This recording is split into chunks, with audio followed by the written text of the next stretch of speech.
Bonjour à tous et bienvenue sur la chaîne pour une nouvelle vidéo dédiée au RideStar Q20. Alors, pour ceux qui suivent la chaîne, donc comme vous avez vu dans les précédentes vidéos, on a changé donc les suspensions de ce RideStar Q20 pour développer un peu tout le potentiel, on va dire, de ce vélo électrique, enfin plus ou moins cette mobilité électrique, si on peut appeler ça comme ça. Et ça fait plusieurs fois que je vous parle de la batterie. Et bah ça y est, j'ai passé le pas. Donc j'ai acheté cette batterie, la Sham Rider, là, ça avait l'air d'être une marque qui était renommée, si on peut appeler ça comme ça, sur AliExpress. J'ai profité des Back to School, des offres Back to School sur AliExpress. Donc moi, celle-ci, là, je l'ai payée. Encore une fois, hein, pas de sponsor, hein, donc c'est ma pomme, hein, c'est mon argent je m'auto-sponsor moi-même, si l'on peut dire. Donc trêve de plaisanterie, j'ai payé ça moins de 400 €, cette batterie. Donc batterie donc Sham Rider 52 volts, cellule Samsung 25 ampères. Donc ça a l'air d'être une batterie qui est assez péchue et assez performante, avec une garantie sur, d'après ce qu'ils annoncent, c'est 800 ou 8000 cycles, je sais plus. Ils annoncent 80% encore de la capacité, après c'est 800 ou 8000 cycles. On va ouvrir la boîte, il y a la feuille dedans qui vous explique les garanties. Donc comme je vous disais, donc on va remplacer cette batterie d'origine qui est en 48 volts par cette batterie qui est en 52 volts en espérant gagner et en performance et également en autonomie avec les 25 ampères. Voilà. Alors, donc on vient le polystyrène, la fameuse feuille de garantie que je vous expliquais. Donc ça c'est votre feuille de garantie, hein, Sham Rider. Parce que eux, c'est un des seuls, c'est parmi les fournisseurs qui s'engagent donc sur la durée de vie de leur batterie. Ils vous annoncent que si votre batterie a des problèmes en dessous de 500 slicks ou 25 000 km, allez, ça commence à faire 25 000 km, c'est le seller, donc c'est la personne qui vous a vendu ou le fabricant qui prend tout en charge. Donc entre 500 et 800 slicks, c'est des frais partagés entre vous et le fabricant et le vendeur. Et au-delà de 800 slicks, c'est vous qui payez les frais de retour. Donc voilà, donc ils vous annoncent des garanties qui ne sont pas déconnantes hein, quand même, si l'on peut dire. Donc c'est un peu pour ça que j'ai choisi cette marque, tout du moins ce fournisseur.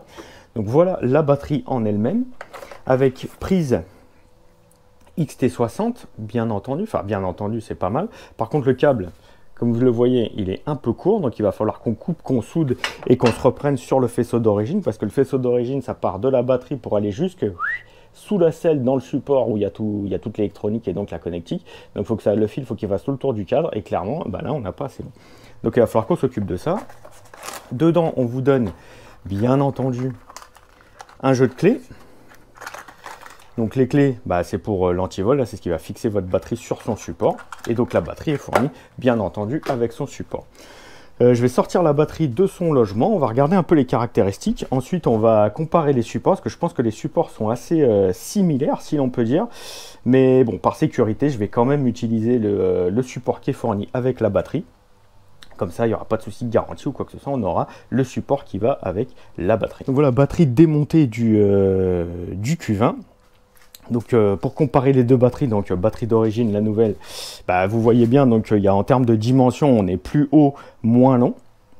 Donc finalement, contrairement à ce que je vous disais, support complètement différent par rapport à... entre les deux batteries, hein, les supports sont complètement différents. Donc il va bien falloir qu'on change les supports. Je vous parlais de spécifications, donc voici les spécifications de cette Shamstar, donc Sham Rider, pardon, Sham Rider. Donc c'est des cellules Samsung en 21700. Il y a un BMS, donc le BMS c'est que vous allez pouvoir donc connecter votre téléphone en Bluetooth à la batterie pour pouvoir gérer les performances et voir le statut de votre batterie. Donc on est bien sur du 52 volts et du 25 ampères. Donc ça c'est la référence de la batterie, je pense. Bon, après il y a plein de petites notes pour vous dire attention, il ne faut pas faire n'importe quoi. Mais donc globalement, batterie, comme je vous disais, un peu moins longue, mais avec une espèce de poignée là pour la sortir, c'est un peu pratique. C'est beaucoup plus pratique que d'origine, parce que d'origine, il faut un peu lui forcer dessus pour la sortir. C'est un peu c'est embêtant, si l'on peut dire. Donc là, petite poignée là. Sur le côté, on retrouve donc notre port de charge et l'interrupteur, à l'image de la batterie d'origine. Bon, c'est pas exactement pareil, mais c'est plus ou moins similaire. La batterie d'origine avait un indicateur de charge sur le dessus avec un bouton.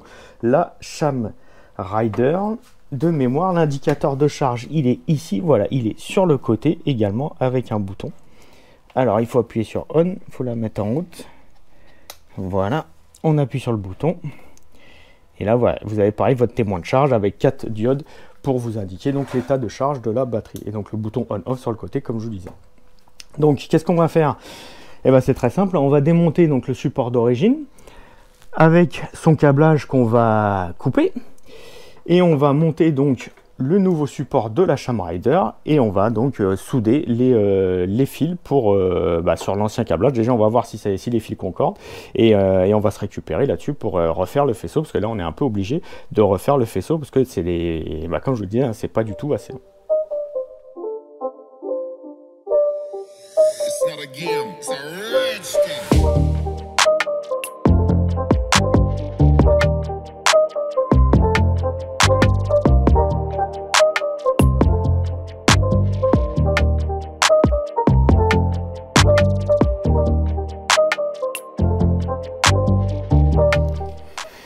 Et donc voilà, comme vous avez pu le voir, la nouvelle batterie est donc installée dans le cadre de ce Ridestar Q20.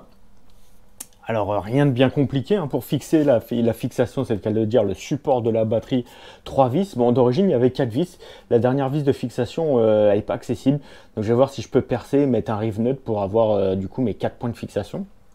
Mais sinon, donc 3 points de fixation sur le support. Et le plus compliqué, c'est vraiment tout ce qui est, enfin compliqué, le plus fastidieux et le plus méticuleux, on va dire, c'est le câblage électrique. Donc dans la batterie d'origine, je ne sais pas si vous avez vu, il y avait un fusible. Donc j'ai décidé de couper les câbles après ce fusible, donc pour garder le fusible sur le faisceau. Donc on coupe le câble sur la batterie Chamrider, on fait des soudures propres. Bon, après je ne suis pas un as de la soudure, mais ça devrait le faire. Des belles soudures propres avec une bonne conductivité. On met de la gaine thermo, on isole après avec, on protège avec du scotch d'électricien. Et j'ai décidé de faire une petite loupe, là, une petite courbe là comme ça, parce qu'il y avait un peu trop de fil. Et je me suis dit bon, ça peut pas faire de mal d'avoir un peu de jeu et de faire une boucle comme ça. Bon, je vais voir si ça pose problème. Je referai passer le fil vers là-haut. Enfin, je vais attacher le fil avec un rilsan là sur le câble. Enfin, je vais faire un truc un peu plus propre pour finaliser tout ça. Mais donc voilà, la nouvelle batterie est installée. Bien entendu, le chargeur donc est fourni avec la nouvelle batterie, parce que vu que les spécificités de la batterie changent, le chargeur donc doit changer aussi, hein, vu que c'est pas la même tension.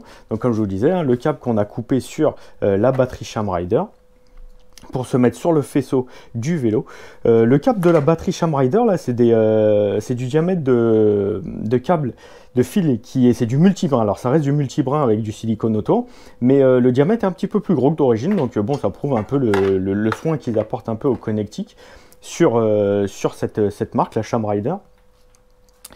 Donc, comme je vous disais, donc tout est installé. Donc qu'est-ce qu'il nous reste à faire? Et bah le clou du spectacle, si l'on peut dire, c'est passer donc votre contrôleur en 52 volts. Donc on met le contact avec la clé, on allume, on passe en mode setup, voilà. Et donc on va arriver jusqu'au P3 de mémoire, voilà. Donc on est en 48 volts et on va passer en 52 volts. Et on est bien resté en 52 volts, donc c'est parfait. Donc maintenant, qu'est-ce qu'il nous reste à faire? C'est d'aller aller tester tout ça, voir si vraiment ça nous apporte donc des performances supplémentaires, potentiellement de l'autonomie supplémentaire aussi, parce que de mémoire c'est du 20 ampères la batterie d'origine, on passe sur du 25 ampères. Ampère-heure, pardon. Et du coup, on a 52 volts, hein, donc on rajoute quelques volts supplémentaires, donc ça devrait donner un peu de punch à ce Ridestar Q20 qui était déjà bien sympathique avec la batterie d'origine. Mais là, franchement, j'ai beaucoup d'espoir et j'ai beaucoup d'attentes avec cette batterie. Donc, écoutez, on va aller faire un tour et on va voir ce que ça donne. Allez, donc ça y est, on est parti pour cet essai en version ultime, si je puis dire, de ce Ridestar Q20, donc full équipé avec les suspensions, avec la grosse batterie de 52 volts. Je vais rajouter un petit bidon avec un porte-bidon, je vous montrerai ça tout à l'heure. Mais là, ce qui nous intéresse, c'est le gain en perfo, ou pas d'ailleurs, avec cette batterie 52 volts. Allez, donc 0, on est à fond, on fait un départ arrêté, c'est parti, allez.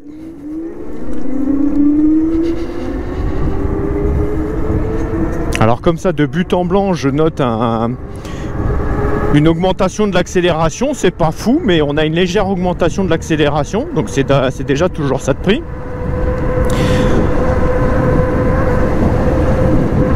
En vitesse de pointe, la grosse déception, hein, en vitesse de pointe, on plafonne à 53. Et là on sent, c'est bizarre parce qu'on sent, donc là je suis à fond et je sens que le moteur à un moment il coupe comme s'il avait il arrivait à comme s'il y avait un régulateur. Pourtant dans l'ordinateur de bord je suis bien tout débloqué, vitesse maxi à 100 km/h, enfin bref je suis tout full débloqué, mais j'ai l'impression qu'il y a quand même un blocage. Par contre ce qu'on peut se rendre compte c'est qu'on est solide, on est steady comme disent les Anglais, donc on est régulier, on va dire, on plafonne à 53 mais sans baisse de régime, alors que c'est vrai qu'avec l'ancienne batterie on faisait des pointes à 50, 51, mais dès qu'il y avait un peu de vent ou un peu de relief, on descendait à 47, 48, enfin on descendait très rapidement sous les 50 km/h. Là on voit bien qu'on on est full à 53 et on plafonne entre guillemets, on bloque à 53. Bon, on va voir ce que ça donne un peu en off-road. Bon, avec le gain en accélération et donc en couple, ça devrait être toujours aussi sympa, si ce n'est mieux. Bon, là on a vu une petite déception là sur la vitesse de pointe, honnêtement. Bon, après vous allez me dire 53 km/h sur un machin comme ça, c'est déjà largement suffisant. Après j'avoue, j'avais peut-être des espoirs un peu trop haut placés pour juste une modification de batterie. Mais bon, 53, bon c'est comme ça. Par contre là en tout terrain, on voit qu'on est à 43, 45 en tout terrain, sans aucun problème, avec pas de perte de régime. On sent qu'on a bien du couple, on s'approche même des 46 voire quasiment des 50 km/h. et c'est vrai qu'on note quand même une comment dire, on note que la machine est plus vive, elle est plus déjà qu'elle n'était pas forcément paresseuse, mais là on sent vraiment que la machine est plus vive, elle a moins de baisse de régime. Voilà, c'est ça, on sent qu'elle enquille sans se poser de questions, il n'y a pas de baisse de régime quoi. Et donc ça permet encore plus donc d'enrouler, comme vous avez pu le voir, je mets bien mon poids sur l'arrière, ça permet donc encore plus d'enrouler pour passer les différents obstacles. Alors là il y a des marcheurs, on va y aller tranquillou.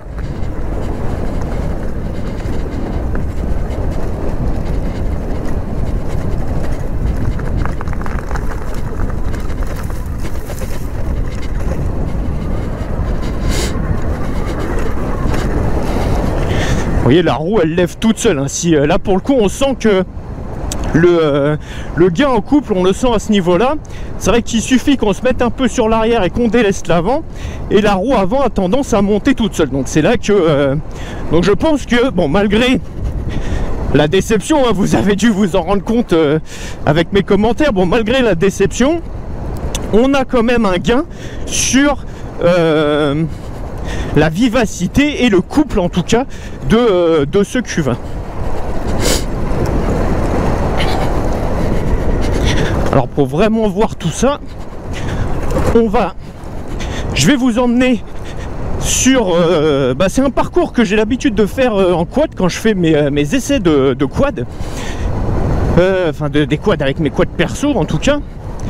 Il y a un gros dénivelé qui est assez pentu avec des cailloux, qui est un peu enroché, avec un peu des racines, des troncs. Enfin bref, c'est vraiment c'est plus du off-road, c'est vraiment du trail.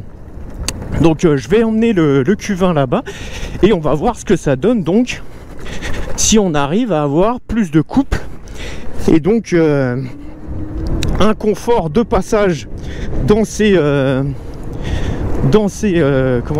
revêtements qui est plus important. En tout cas déjà en off-road standard on va dire et en utilisation sur route, ça rend ce Q20 un peu plus volontaire si l'on peut dire. Comme je vous disais, il y a 3 versions du Q20, donc la version mini, enfin la version entre guillemets bas de gamme, la version standard qu'on va appeler celle que j'ai, et la version pro avec 2 moteurs, un moteur dans la roue avant, etc., 2 batteries et compagnie, bon bref. Mais pour les personnes ça pourrait être pertinent pour les personnes qui ont la version vraiment de base, donc la version mini comme ils appellent, pour passer donc sur une batterie plus péchue et avec comment dire, avec plus d'autonomie également. Parce que bon, maintenant on va essayer de voir, bon, je vais peut-être pas vous faire la full batterie, mais on va voir si on a un gain en autonomie. Mais vu que on a une batterie qui est censée être plus performante et avec un ampérage plus élevé, on devrait avoir un gain également en autonomie. Donc on va essayer de quantifier un peu tout ça.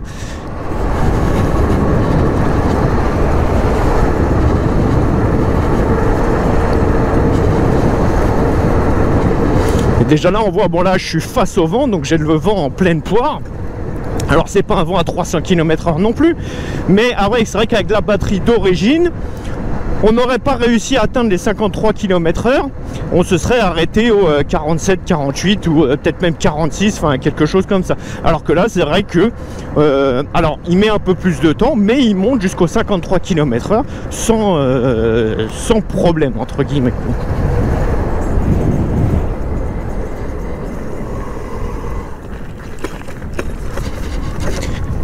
Alors nous voilà dans la partie off-road sur laquelle je voulais vous emmener.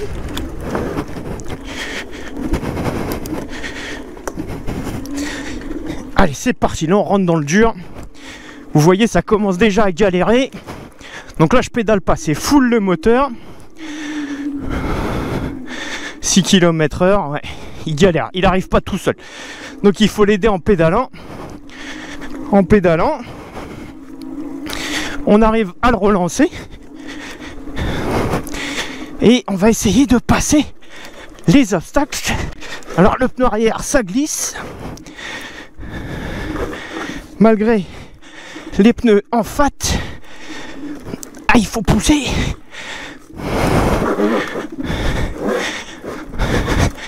Allez, on l'aide un peu. Si j'arrive à me relever, je vais l'aider. Allez, on est parti.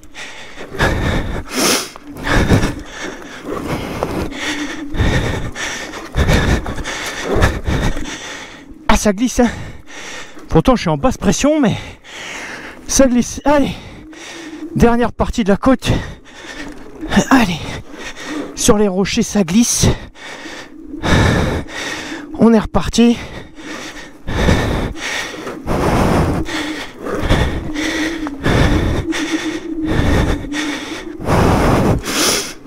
Allez, c'est fini. Je vais reprendre un peu mon souffle.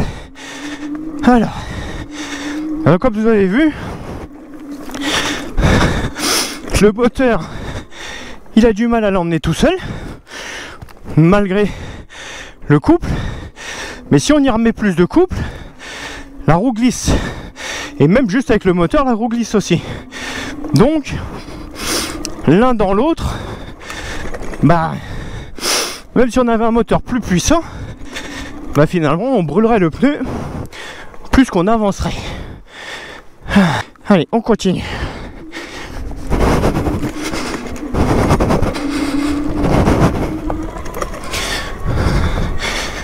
Donc là on est en sous-bois. Là tout de suite, bah, on reprend de la vitesse, il n'y a pas de problème.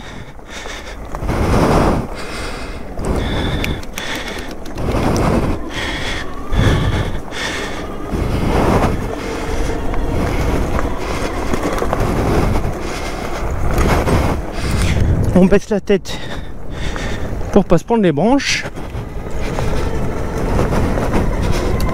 On jump un peu pour le plaisir. Encore un petit jump. Et allez, et là on va attaquer la descente.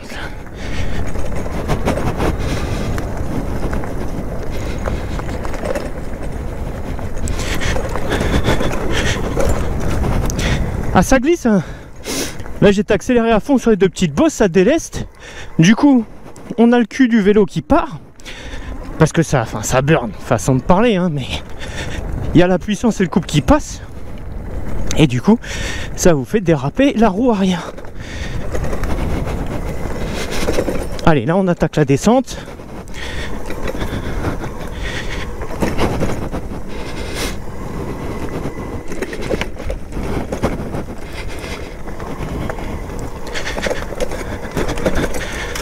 Heureusement qu'on a changé les suspensions, parce que là, avec les suspensions d'origine, je vous raconte pas le désastre.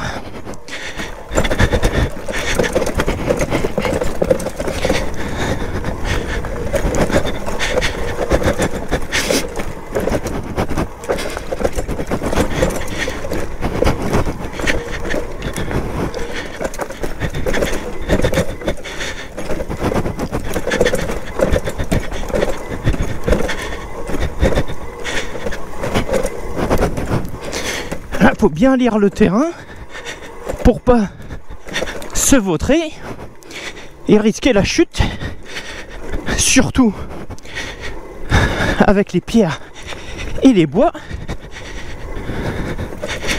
Et voilà, on est sorti.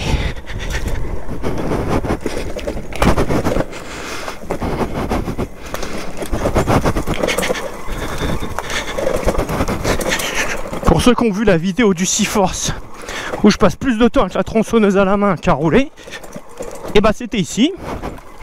Et on voit encore les troncs que j'ai coupés pour faire le passage aux randonneurs et aux VTTistes. Et bah voilà, on s'en est sorti. Non sans mal, enfin non sans mal. Honnêtement, pour un vélo type cruising, on va dire, et bah ce qu'on s'est tapé là, bah, c'est déjà pas mal, hein. C'est déjà un sacré level de... Alors que ce soit la montée, donc l'assistance électrique nous a bien aidé, c'est le but, mais également dans la descente, ça nous a permis, alors encore une fois avec les suspensions modifiées, parce qu'avec les suspensions d'origine, à mon avis, on aurait galéré, voire même on aurait pu chuter. Mais avec les suspensions modifiées, la petite modification là, bon, honnêtement je suis déçu, hein. Je suis déçu de la modification, mais bon, j'avais peut-être beaucoup trop placé trop d'espérance et d'espoir dans cette modification. Mais le reste, on a prouvé que, eh ben, le cadre en lui-même, avec des bonnes suspensions et un petit surplus de couple avec la batterie, bah, pouvait passer à des endroits que certains d'entre vous n'auraient pas imaginé, voire auraient trouvé ça inaccessible, et que d'autres auraient pu franchir ou auraient franchi sans problème, mais avec des VTT ou des vélos de DH, de descente, adaptés à ce type d'utilisation. Là, on a juste un machin chinois qu'on a modifié, certes, mais qui est vendu pour faire du cruising et pour vous balader en ville. Et ben on a fait... alors je dirais pas qu'on a fait du VTT de DH, mais on s'est tapé une sacrée descente, on va dire qu'on a fait du cross-country, hein, si on peut dire. Et dans la montée, et ben l'assistance électrique nous a quand même bien aidé. On a même fait patiner à plusieurs reprises la roue arrière, donc ça prouve bien que plus de puissance sur la roue arrière ou plus de coupe sur la roue arrière, bah, ça n'aurait rien changé, puisque de toute façon on a fait patiner la roue arrière. Et d'un point de vue freinage, dans la descente, ça s'est très bien passé. Le freinage est dosable, le freinage est progressif.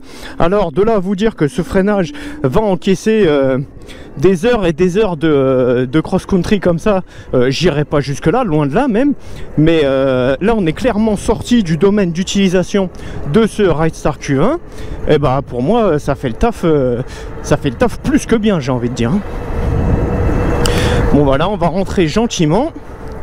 Et une fois arrivé, on va faire un petit tour sur le kilométrage parcouru et où on en est au niveau de la batterie. Donc là, comme je vous disais, on plafonne à 53. Là, j'ai bien senti, le vélo était lancé, il se lançait et j'ai senti comme si il faisait un cut, comme s'il coupait la puissance. Bon là, ça commence à monter, on est toujours à 53. Là, on voit, ça commence à descendre, 51, 50, 48, 45... 42, 43.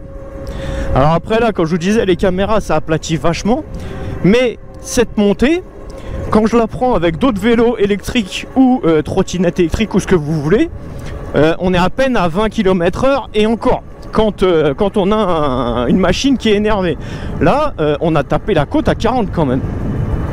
Donc Alors on était lancé, certes, mais ça n'empêche que quand je l'ai, il me semble que dans la vidéo la première vidéo que j'ai fait sur ce Q20, je l'ai prise cette côte, et il me semble qu'on tombait pareil dans les 25-30 km/h, et encore, ouais si, allez, on va dire, on va avoir large, on va dire 30 km/h. Mais là, donc du coup, avec la nouvelle batterie, on arrive donc un peu à quantifier ce gain en couple, parce qu'on on a pu monter cette côte donc à 40 et quelques km/h, on va dire à 40 km/h. Voilà donc de retour de ce test grandeur nature de la version ultime, je l'appelle comme ça, du Ridestar Q20. Alors donc si je vous dis pas de bêtises, on va faire la consommation électrique tout de suite. Donc si je vous dis pas de bêtises, on est parti, il y avait 107 km au compteur. Là on est revenu, on est à combien? On est à 120 km. Ça nous fait donc 13 km. 13 km, on a perdu une barre sur la jauge de batterie. Donc j'ai envie de vous dire que finalement l'autonomie donc a été améliorée. Bon, encore heureux parce que la batterie elle a coûté 400 balles hein, quand même. Donc l'autonomie a été améliorée. Les performances, bon ouais, déception là, honnêtement, comme je vous disais, hein, en roulant, honnêtement, déception.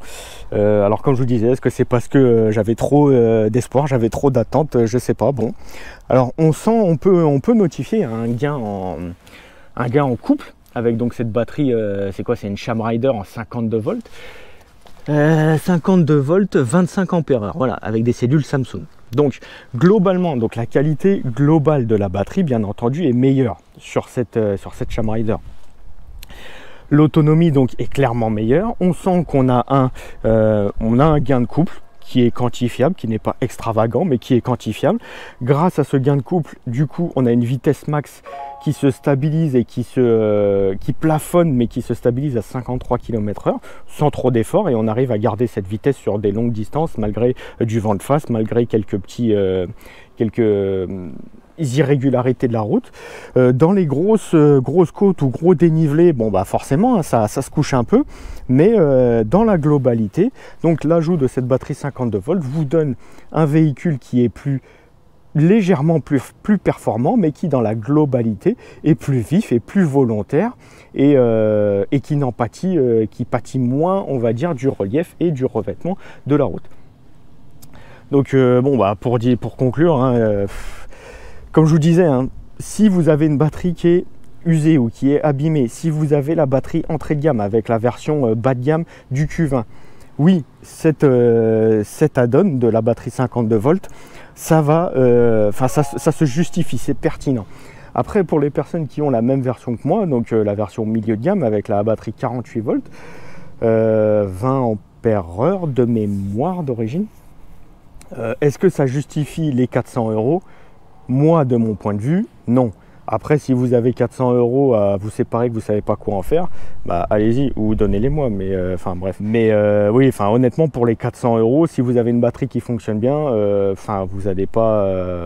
Pour moi, clairement, ça ne vaut pas les 400 €. L'investissement avec les amortisseurs et la fourche, là, se justifie complètement. L'investissement des 400 € dans la batterie, là, pour moi, en tout cas, ne se justifie pas. Après, bon, encore une fois, hein, chacun voit midi à sa porte, chacun a son propre avis, quoi. Encore une fois, merci à vous d'avoir regardé cette vidéo. Abonnez-vous et cliquez sur like, c'est gratuit et ça m'aide vraiment beaucoup.